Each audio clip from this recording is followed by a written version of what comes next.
سورہ آل عمران آیت نمبر 164۔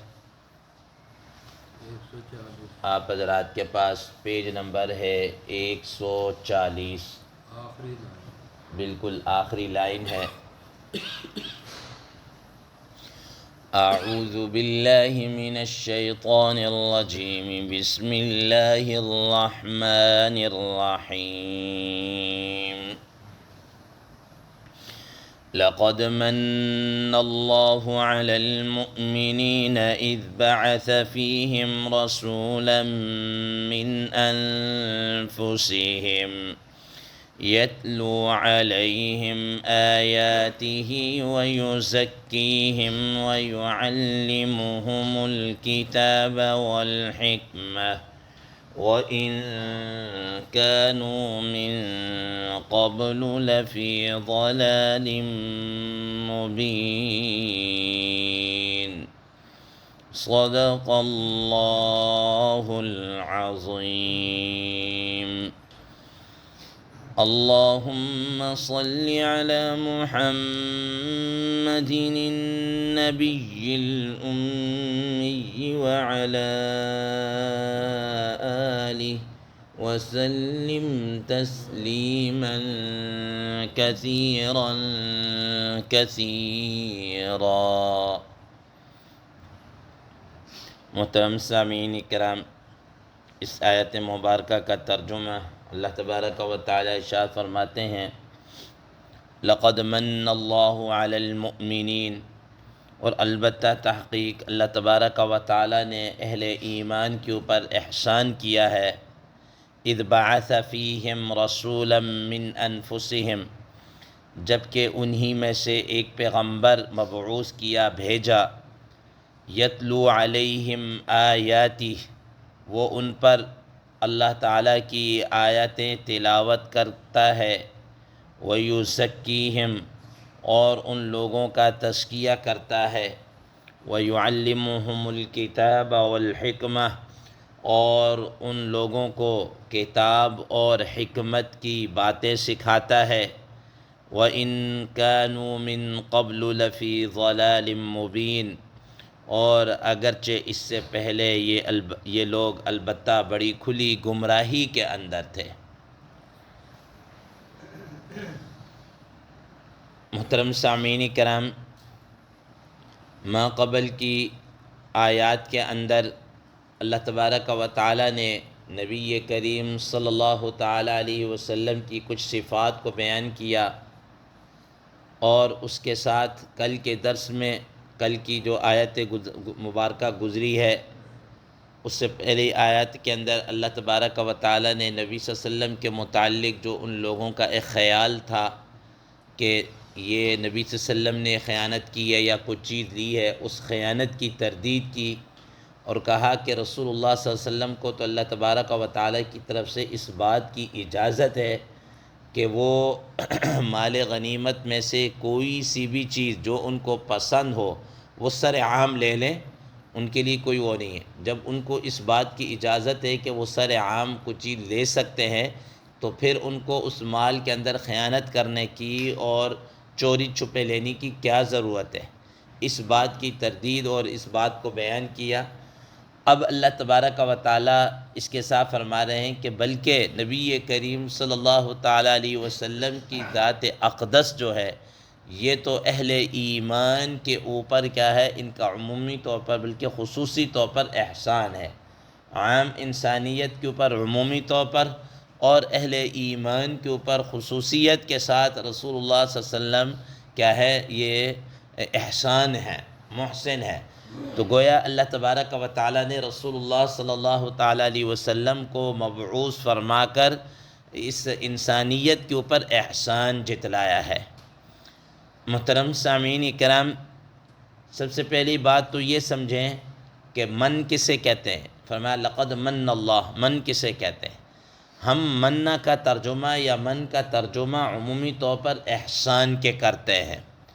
حضرات مفسرین کرام رحمہ اللہ فرماتے ہیں کہ اصلی طور پر اس کا جو معنی ہے من کا، وہ منقطع ہونے کے، ختم ہونے کے، منقطع ہونے کے ہیں۔ تو فرمایا کہ اب منقطع جب اس کا معنی کیا جاتا ہے ڈکشنری کے اندر، لغت کے اندر جب اس کا معنی یہ ہے تو اس کا مطلب یہ ہے کہ جب اللہ تبارک و تعالیٰ کسی پر کوئی اپنی نعمت عطا کرتے ہیں، نعمت کرتے ہیں، تو اس نعمت کے ہونے کی وجہ سے اس کی تکلیف منقطع ہو جاتی ہے، ختم ہو جاتی ہے۔ جیسے مثال کے طور پر ایک آدمی ہے، بیمار ہے، ٹھیک ہے نا، اس کو کہیں گھٹنوں میں درد ہے، کمر میں درد ہے، سر میں درد ہے، پیٹ میں درد ہے، گردے کا کوئی بھی ایسا درد ہے، اللہ نہ کرے۔ اب اس درد سے اللہ تبارک و تعالی جو ہے نا اس بیماری سے صحت والی نعمت عطا کریں گے نا، تو وہ بیماری والی نعمت خود بخود کیا ہو گئی؟ منقطع ہو گئی، ختم ہو گئی۔ تو یہ فرمایا کہ نعمت کا مل جانا در حقیقت یہ کسی تکلیف کو کیا کر دیتا ہے؟ منقطع کر دیتا ہے۔ اس وجہ سے اس کا عمومی طور پر اس کا معنی احسان کے کیا جاتا ہے، اور قرآن مجید کی آیت مبارکہ اس معنی کے اوپر شاہد ہے کہ ہم قرآن مجید کی کئی دفعہ یہ پڑھتے ہیں فَلَهُمْ أَجْرٌ غَيْرُ مَمْنُونَ، فَلَهُمْ أَجْرٌ غَيْرُ مَمْنُونَ، کہ یہ جو اہل ایمان ہیں ان کے لیے نہ ختم ہونے والا، نہ منقطع ہونے والا اجر ہے۔ تو ممنون یہ وہی من سے ہے، اس کا معنی ہم کرتے ہیں نہ ختم ہونے والا، نہ منقطع ہونے والا اجر، یعنی ہمیشہ ہمیشہ برقرار رہنے والا اجر اہل ایمان کے لیے۔ تو اس کا معنی یہ ہے۔ محترم سامعین کرام، اللہ تبارک و تعالیٰ نے انسان کے اوپر پتہ نہیں کتنی ہی نعمتیں کی ہیں، ظاہری بھی باطنی بھی۔ اللہ تبارک و تعالیٰ نے خود فرمایا اسبغ علیکم نعمہ ظاہرۃ و باطنہ، کہ ظاہری نعمتیں بھی کی ہیں اور باطنی نعمتیں بھی کی ہیں۔ اور اتنی نعمتیں اللہ تبارک و تعالیٰ نے کی ہیں کہ جس کے متعلق فرمایا وَإِن تَعُدُّوا نِعْمَةَ اللَّهِ لَا تُحْصُوهَا، کہ اللہ تبارک و تعالیٰ کی اتنی نعمتیں ہیں کہ اگر تم ان کو شمار کرنا چاہو تو تم شمار نہیں کر سکتے، گننا چاہو تو نہیں گن سکتے۔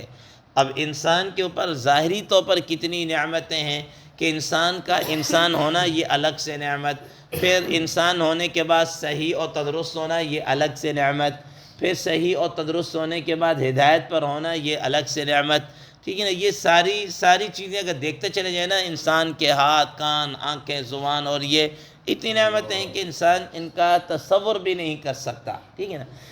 اور ان ساری نعمتوں کے اندر، ان ساری نعمتوں جو اللہ تعالیٰ نے انسانوں پر کی ہے، اگر دیکھیں تو دو چیزیں بڑی عجیب نظر آئیں گی کہ ان نعمتوں کے اندر اللہ تعالیٰ کی جو سب سے بڑی نعمتیں ہیں اللہ تبارک و تعالیٰ کی، حضرات محدثین مفسرین کرام رحمۃ اللہ فرماتے ہیں وہ دو چیزیں ہیں۔ نمبر ایک، نبی علیہ الصلاۃ کی ذات بابرکات، یہ سب سے بڑھ کر کیا ہے؟ نعمت ہے۔ اور دوسرے نمبر پر جو اللہ تعالیٰ نے انسان کو جو قرآن مجید کی دولت سے مالا مال کیا ہے، یہ ایک دوسری سب سے بڑے، ان دو نعمتوں سے بڑھ کر اللہ تعالیٰ نے انسان کو کوئی نعمت نہیں عطا کی۔ پھر اللہ تبارک و تعالیٰ کا ایک اور بھی ہے، دیکھیں اللہ تعالیٰ نے انسان کو صحت دی، انسان بنایا، صحت دی، تندرستی دی، مال دیا، اولاد دی، اور پتہ نہیں مکان دیا، کیا کچھ اللہ تعالیٰ کی طرف سے انسان کو ملا ہے۔ لیکن اللہ تبارک و تعالیٰ نے ان نعمتوں کے اوپر احسان نہیں جتلایا، یہ نہیں کہا کہ میں نے تمہیں بڑی اچھی صحت دی، میرا تمہارے اوپر احسان ہے، میں نے تمہیں بڑا مال و دولت دیا، میرا تمہارے اوپر بڑا احسان ہے، میں نے تمہیں جناب اولاد دی، اچھی اولاد دی، اور بیٹے بھی دی، بیٹیاں بھی دی، میرا تمہارے اوپر بڑا احسان، کہیں بھی احسان نہیں جتلایا۔ لیکن کچھ چیزیں ایسی ہیں، کچھ نعمتیں ایسی ہیں کہ اللہ تبارک و تعالیٰ نے دے کر انسانیت کے اوپر کیا ہے؟ احسان جتلایا ہے۔ خاص طور پر ایمان والوں کے اوپر کیا کیا ہے؟ احسان جتلایا ہے۔ ان میں سے ایک بڑی نعمت جس کا قرآن مجید میں احسان جتلایا گیا، وہ 26ویں پارہ سورہ حجرات میں ایمان کی دولت سے، ٹھیک ہے نا۔ قل بل اللہ یمن علیکم ان ہداکم للایمان، بلکہ یہ اللہ تبارک و تعالیٰ کا احسان ہے تمہارے اوپر کہ اللہ تبارک و تعالیٰ تمہیں ہدایت دی۔ قل لا تمنوا علی اسلامکم بل اللہ یمن علیکم ان ہداکم للایمان، یہ نہ کہو کہ ہم ایمان لا کر احسان جتلایا ہی نہیں، یہ اللہ تعالیٰ کا تمہارے اوپر احسان ہے کہ اللہ تعالیٰ نے تمہیں ہدایت کی دولت سے مالا مال کیا۔ اور دوسرے نمبر پر یہ اللہ تبارک و تعالیٰ نبی صلی اللہ تعالیٰ علیہ وسلم کو مبعوث فرما کر اللہ تبارک و تعالیٰ نے اس اہل ایمان کے اوپر احسان جتلایا. لقد من اللہ علی المؤمنین، ٹھیک ہے نا، اللہ تعالیٰ نے احسان جتلایا. اور تیسری چیز جو میرے ناقص مطالعے کے مطابق کہ اللہ تبارک و تعالیٰ نے جو احسان جتلایا ہے وہ انسانیت کو آزادی جیسی نعمت سے نواز کر اللہ تعالیٰ نے احسان جتلایا ہے. قرآن مجید کے اندر اللہ تبارک و تعالیٰ سورہ صافات 23ویں پارے میں فرماتے ہیں وَلَقَدْ مَنَنَّا عَلَى مُوسَى وَهَارُونَ، ہم نے موسیٰ اور ہارون علیہ السلام پر احسان کیا. وَنَجَّيْنَاهُمَا وَقَوْمَهُمَا مِنَ الْكَرْبِ الْعَظِيمِ، کہ ہم نے ان کو اور ان کی قوم کو ایک بڑے عذاب سے کیا دی، نجات دی. اور وہ بڑا عذاب کیا تھا؟ وہ غلامی کی زندگی سے آزادی کی طرف ان کو جو نجات دی. ٹھیک ہے، یہ تین چیزیں ایسی ہیں جس پر اللہ تبارک و تعالی احسان جتلاتے ہوئے کیا ہے، نظر آ رہے ہیں. تو ان من جملہ احسان جتلائی جانے والی چیزوں میں سے ایک چیز نبی کریم صلی اللہ تعالیٰ علیہ وسلم کی ذات اقدس ہے. محترم سامعین کرام، یاد رکھیے گا کہ جس طریقے سے اللہ تبارک و تعالیٰ نے قرآن مجید کو عام لوگوں کے لیے بیان فرمایا، ھدی للعالمین فرمایا کہ یہ تمام جہان والوں کے لیے ہدایت ہے، لیکن یہ تو بالعموم ہے. اور خصوصیت کے ساتھ اللہ تبارک و تعالیٰ نے کیا فرمایا، ھدی للمتقین، کہ یہ متقین کے لیے کیا ہے، ہدایت ہے. ٹھیک ہے نا، ھدی و بشریٰ للمؤمنین، کہ یہ مومنین کے لیے فرمایا ہدایت ہے. تو عمومی طور پر سارے انسانیت کے لیے، ٹھیک ہے نا، کہ قرآن مجید کے اندر اللہ تعالیٰ شہر رمضان الذی انزل فیہ القرآن ھدی للناس وبینات من الھدی والفرقان، تمام انسانیت کے لیے، لیکن خصوصیت کے ساتھ متقین اور اہل ایمان کے لیے بیان فرمایا. ٹھیک ہے نا. اسی طریقے سے رسول اللہ صلی اللہ تعالیٰ علیہ وسلم کی ذات اقدس بھی بالعموم تمام انسانیت کے لیے قل یا ایھا الناس انی رسول اللہ الیکم جمیعا، میں سارے انسانیت کے لیے کیا ہے، رسول بنا کر بھیجا گیا ہوں. وہ جو بھی انسان جہاں کہیں بھی ہو، سب کے لیے رسول اللہ صلی اللہ علیہ وسلم کی رسالت عام ہے. لیکن اہل ایمان کے لیے رسول اللہ صلی اللہ تعالیٰ علیہ وسلم کی نبوت، رسالت، یہ خصوصیت کے ساتھ ان پر احسان ہے. لقد من اللہ علی المؤمنین، کہ اللہ تبارک اہل ایمان کے اوپر کیا ہے، احسان جتلایا. تو جس طرح قرآن عام، اسی طرح نبی کریم صلی اللہ علیہ وسلم کی رسالت بھی کیا ہے، عام ہے. جس طرح قرآن مجید سے متقین خاص طور پر فائدہ اٹھاتے ہیں، اسی طریقے سے رسول اللہ صلی اللہ علیہ وسلم کی رسالت سے، نبوت سے خاص طور پر اہل ایمان نے کیا کیا ہے، فائدہ اٹھایا ہے. ٹھیک ہے نا. تو فرمایا لقد من اللہ علی المؤمنین اذ بعث فیہم رسولا، کہ اللہ تعالیٰ نے اہل ایمان کے اوپر کیا کیا ہے، احسان جتلایا. احسان کیا جتلایا کہ اذ بعث فیہم رسولا، کہ جب اللہ تبارک و تعالیٰ نے انہی میں سے ایک پیغمبر کیا کیا ہے، مبعوث کیا ہے. محترم سامعین کرام، مزید کے انہی میں سے جو لوگوں میں سے جو اللہ تبارک و تعالیٰ نے مبعوث فرمایا، اس کا کیا معنی ہے اور اس کے متعلق کیا ہے، وہ انشاءاللہ کل کے درس میں ذکر کیا جائے گا. اللہ تبارک و تعالیٰ عمل کی توفیق عطا فرمائے. وآخر دعوانا ان الحمد للہ رب العالمین.